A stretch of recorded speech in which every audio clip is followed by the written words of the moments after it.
रहिमहुल्लाह ताला के हवाले से लिखा है। ये फतहुल बारी हाफिज इब्न हजर अस्कलानी, कौन इनका नाम नहीं जानता?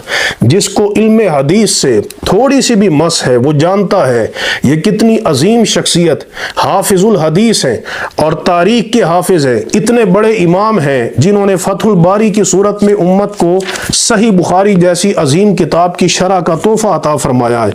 ये हाफिज इब्न हजर अस्कलानी, फतहुल बारी की 8वीं जिल्द है और इसका सफ़ा नंबर 29 है। इसमें ये बयान करते हैं कि फल मकतू बिही बैना अहले सुन्नती बि अफदलियत अबी बकर सुम्मा उमर। जो लोग आज कतई कहने पर इख्तलाफ करते हैं और लड़ाई झगड़े और मुनाजरे करते हैं, हाफिज इब्न हजर अस्कलानी को वो भी मानते हैं। वो हाफिज इब्न हजर अस्कलानी कहते हैं अहले सुन्नत के दरमियान ये कतई मसला है कि हजरत अबू बकर सिद्दीक सबसे अफजल हैं, फिर उसके बाद हजरत उमर रदियल्लाहु ताला अन्हु सबसे अफजल हैं। हाफिज इब्न हजर अस्कलानी जिनका सने विसाल 852 हिजरी है, उन्होंने बयान किया।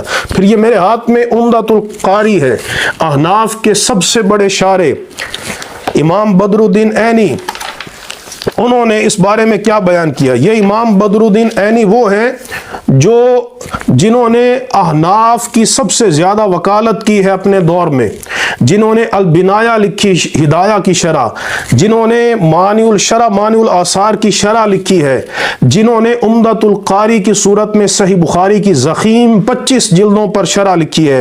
ये क्या बयान करते हैं? ये फरमाते हैं कि हज़रत अबू बकर सिद्दीक रदियल्लाहु ताला अन्हु की जो अफदलियत है युसम्मा बिल मुतवातिर मिन जिहतिल माना, वो फरमाते हैं वो मुतवातिर मानवी दलाइल के साथ साबित है। मुतवातिर मानवी, मुतवातिर कतई होता है और उसमें इख्तलाफ नहीं किया जा सकता, और मुतवातिर में जो इख्तलाफ करेगा वो गुमराह हो जाएगा। और मजीद कहते हैं कि मुतवातिर मानवी दलाइल के साथ अल इजमाउ मुनअक़िदुन अला अफ़दलियतिही व हुवा दलीलुन क़तईयुन।